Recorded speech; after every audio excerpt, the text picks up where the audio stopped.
vai fazer o Enem, então você não pode ficar de fora dessa série de revisões que estou trazendo aqui para vocês, com foco no Enem, que vai fazer um passeio aí pela prova de linguagens, pela redação, distribuída aí pelas competências. Então não fique de fora, tá?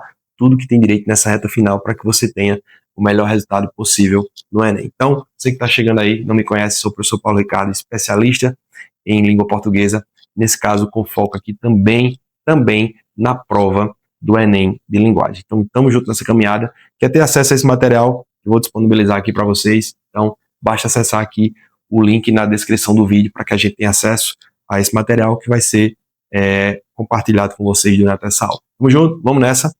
Material em mãos, podemos começar? Gente, para começar, tá aqui o nosso tópico da nossa discussão de hoje. Quais são os erros comuns na parte de gramática na hora da redação? Sabemos que são muitos, são vários, mas eu trouxe aí os mais comuns mesmo, aquele que você está dizendo assim, eu tenho que revisar isso para fechar essa competência com 200 pontos. Sabem que é uma competência, eu acho que é uma das mais difíceis da gente fechar, até pela quantidade limite de erros. Né? Passando de 2 erros, né? A partir de 2, passando de 2 erros, ou seja, a partir de 3 erros, a gente já tem aí, já cai, não fechamos mais a competência, já não são mais 200 pontos, e sim 160 pontos. Então, o candidato fica muito atento a isso. Então vamos lá, Paulo, quais são esses erros que eu tenho que estar atento? Beleza. Primeira situação que vocês estão vendo aqui, tá? Que vai aparecer aí para vocês. Inclusive eu já fiz algumas sinalizações aí com xizinhos para que vocês percebam. Gente, na construção dos parágrafos, pelo amor de Deus, na construção dos parágrafos, dividam os parágrafos de vocês em períodos. Divida o texto de vocês em períodos. O que são os períodos? Aquelas demarcações com os pontos. Usem os pontos. Prestem atenção nisso, usem os pontos, isso é fundamental. Ah, Paulo, eu não faço isso. Ótimo, mas às vezes é um tópico muito já pertinente aí para vocês. E às vezes vocês ficam preocupados com períodos muito longos, tá? Período longo, até mais longo um pouquinho do que o normal, às vezes não é o problema, mas quando ele já começa a comprometer a estrutura, aí sim, ele já vai perder, você já vai começar a ser penalizado na competência 1. Então, primeira grande situação, beleza? Não faz isso, dá um checklist, vamos para a próxima. E se faz isso, tenha cuidado. Então, Paulo, a questão é, quantos períodos por parágrafo? Gente, isso é muito relativo. Na introdução, já vi introduções com 2, 3, 4, 5 períodos. Desenvolvimento, por serem parágrafos mais longos, no mínimo 3 períodos, 3 a 5 períodos. Então, vamos vendo aí que percebemos que temos uma flexibilidade em relação a isso. Então, não há algo exato que tem que ser, se você vai ser penalizado não se fizer com mais ou menos. É muito fruto da estrutura sintática que está posta. Então, situação 1, cuidado com a utilização dos pontos. Não faça como esse candidato aí, ó, dividiu, temos 2 parágrafos aí, e ambos os parágrafos sem nenhuma utilização de pontos, né, marcando os períodos. Então não faça isso na sua redação. Principalmente na conclusão, viu? Chegou na conclusão, não importa, por mais curtinho que seja, também na introdução, utilizem os períodos, ou seja, utilizem os pontos. Tudo bem? Situação 1, ok? Vamos para a situação 2. Essa aí já começa também a pegar muita gente. Paulo, qual é a situação 2? Já adiantar aqui, ó, fiz a sinalização com os xizinhos para que vocês fiquem ligados. Paulo, o que é que essas estruturas têm em comum? De maneira geral, você já está percebendo um ponto aí, beleza? Paulo, você acabou de dizer que eu tinha que usar o ponto, e agora você vai tirar onda com o ponto da gente? Não, vou tirar onda porque ele foi mal colocado. Percebam que, ó, à frente desse ponto aqui, ó, tinha um gerúndio. Beleza, o primeiro exemplo. No segundo exemplo, aqui eu tenho um porquê, tem um caráter explicativo. Então, pelo amor de Deus, isso é o que a gente chama de quê? Truncamento. Truncado. Beleza? Ó, tá truncado. Até a palavra ajuda muito. É truncado, é o que não vai, que não dá sequência. Então, 2 exemplos que são muito comuns na hora da redação. Se ligue. Evite não use os pontos antes do gerúndio. Não use, senão vai ter um caso de truncamento aí sintático, então vai perder ponto na competência 1. Não use ponto antes de estruturas, o que? Explicativas. Então vai substituir pelo que? Justamente por uma vírgula, beleza? Antes de estruturas explicativas, né, que é o clássico, que é o padrão, que é o comum, não se usa ponto. Então, senão você vai incorrer aí na questão do truncamento. Se ligou nisso aí? Constantemente eu vejo os alunos cometendo esse erro, mesmo os alunos bons, tá? Dentro dessa mesma situação, eu trouxe outro exemplozinho para vocês verem, ó, como algo voltado para as estruturas explicativas é comum, ó. Então, não usa ponto, usa vírgula antes de estruturas explicativas. Tudo bem? Cuidado com o truncamento, você que vai fazer o Enem. Beleza? Situação 1, cuidado com períodos sem pontos. Ali peca pela falta. Situação 2, cuidado com o excesso de pontos. E aí causa as situações de truncamento. Beleza, gente? Vamos agora à terceira situação. Situação 3, algo muito comum em prova. Vocês já ouviram falar em regência? Já ouviram falar em regência? Gente, regência é saber quando ou não e qual preposição utilizar em relação a um verbo ou um nome. É que eu trouxe um exemplo de um verbo muito comum. Óbvio que até a grafia aqui está errada. Não é acarreta, e sim acarreta. Beleza? Cuidado com o verbo acarretar. Se acarreta no contexto de gerar uma consequência, acarreta algo, ou seja, não vai pedir preposição, sem preposição, por isso que não pode ter essa preposição em aí. Então, situação 3, você que vai fazer o Enem, cuidado com as regências, que pode ser tanto de nome quanto de verbos. Resumindo, saber quando utilizar as preposições, se pede ou não preposições e quais preposições. Então, cuidado com o verbo acarretar. Quando vocês usam na redação, vocês costumam usar com o sentido de gerar uma consequência. Então, se acarreta algo, sem preposição. Anota aí para não esquecer e revise. Cuidado com o verbo visar, viu? Na hora da redação, vocês usam muito o verbo visar. E na maioria das vezes, qual o sentido que vocês usam? Visar no sentido de almejar. Então, anota aí. Visar no sentido de almejar, com ou sem preposição, também sem preposição. Anota aí. Então, visar no sentido de almejar com preposição. Desculpa, corrija aí, acabei me confundindo, tá? Verbo visar no sentido de almejar com preposição. E que preposição? Justamente a preposição a. Se eu viso a algo, viso a alguma coisa. Então, isso é regência. Então, dois verbos muito comuns em prova têm a ver justamente com a questão da regência. O verbo acarretar, acarreta algo, sem preposição, e o verbo visar, no sentido de almejar, objetivar, pedindo a preposição a. Tudo bem? Situação 3. Vamos para a situação 4. Situação 4 agora. Paulo, qual é a situação 4? Algo muito comum também. Veja que eu fui fazer meio que uma lógica aí dos casos mais comuns, né? Beleza? Então, situação 4. Anota aí. Situação 4 é o que a gente vai chamar de concordância, né? E aqui existem várias situações de concordância, mas essa é clássica, tá? Claro, clara a gratuidade, deixa clara a gratuidade. É indiscutível, as questões são indiscutíveis.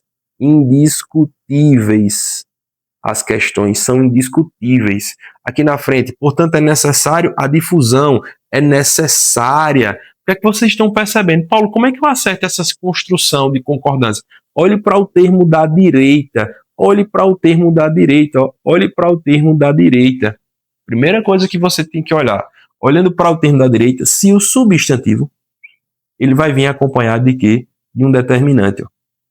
Ele vindo, preste atenção, ele vindo acompanhado de um determinante, ele vai ter o termo antecedente, vai ter que flexionar, vai ter que variar e seguir as características morfológicas desse determinante. Peraí, não entendi, Paulo. Vamos lá. Clara a gratuidade. A gratuidade, ó, tem um azinho antes, ó. Ele é feminino, então tem que ficar clara. Paulo, se não tivesse o azinho, beleza, tira o azinho. Se não tivesse o azinho, simplesmente ficaria o que aí? Claro, como já está correto. Então você olha para o termo da direita e veja se ele vem acompanhado de um determinante. Se ele veio, você vai ter que seguir as mesmas características desse determinante. No outro caso aqui, ó, as questões plural e feminino. Então, por isso que eu tenho que dizer, são indiscutíveis. Por isso que o termo foi para o plural.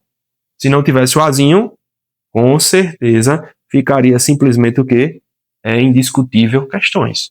É indiscutível. Então, você tem que se guiar pelo determinante. Assim como no caso da frente, ó, é necessária a difusão. Apareceu o determinante.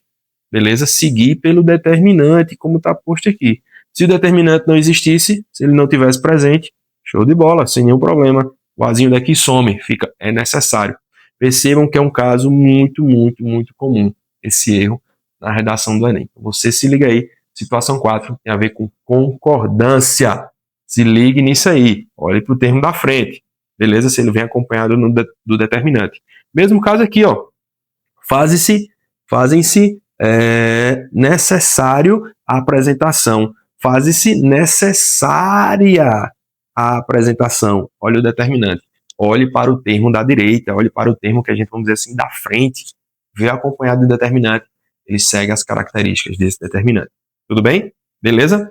E aqui mais um caso, aqui não, aqui situação 4 já foi, ok? Então não esqueça aí, você que vai fazer o Enem, que situação 4, concordância. Isso aí eu tenho certeza que é muito comum.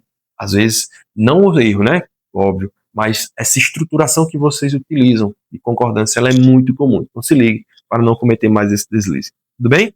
Vamos à situação 5. Situação 5, caso muito clássico, que é a questão da vírgula. Percebam aqui que nessa estrutura, ó, tá faltando justamente a vírgula.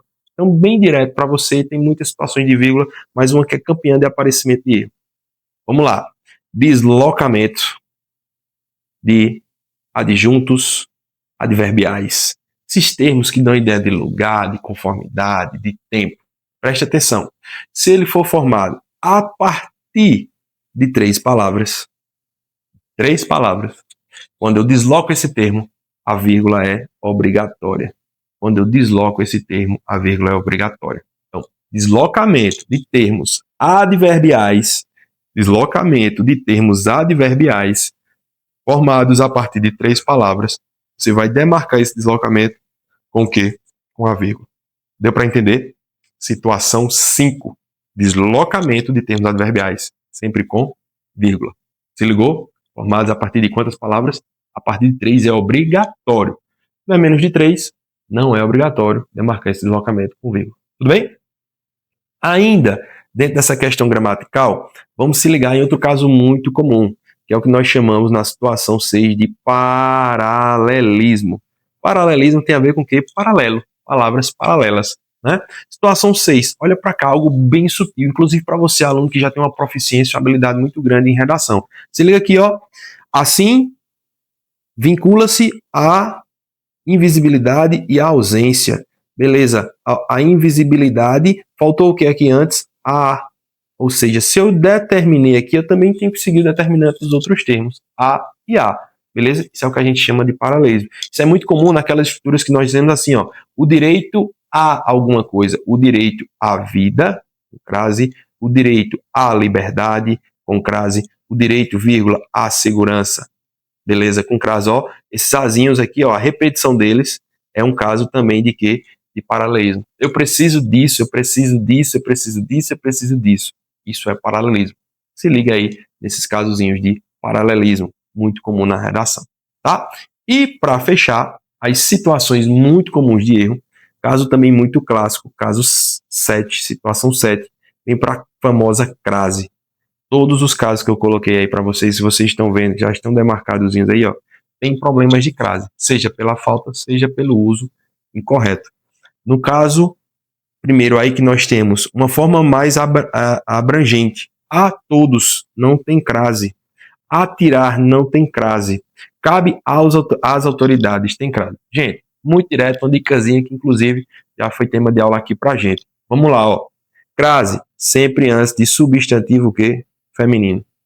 Vamos pegar um exemplo clássico aqui, ó, para você não esquecer na hora da prova. Direito à vida. O direito à vida tem crase. Se é o direito, vamos para cá, é o direito a algo. Vida é um substantivo feminino. Ó, a mais a, crase a. Tá? Um macetezinho rápido. Troca vida por cachorro. É um substantivo masculino. Se eu troco vida por cachorro, fica o direito ao cachorro. Então, quando eu faço essa troca de um substantivo feminino por um substantivo masculino e fica a expressão ao, eu acabo confirmando que tem crase. Beleza? Então você que vai fazer o Enem, tenha muito cuidado com essas situações aí, que tem reflexo justamente na sua competência 1, beleza? Passeando aí pelo paralelismo, pela concordância, pelo excesso de pontos, pela falta de crase, concordância. Então, espero aí que você tenha gostado. Gostou? Deixa aqui o seu comentário, deixa aqui a sua inscrição, se inscreva no nosso canal para que você tenha acesso não só a essa revisão, que foi a primeira nossa revisão, teremos mais 3 encontros aí até o Enem, então fique atentos às nossas revisões. Hoje falamos de gramática. Falaremos da prova de linguagem, falaremos de redação também. Tamo junto nessa e boa prova no Enem. Paulo Ricardo, português que aprova.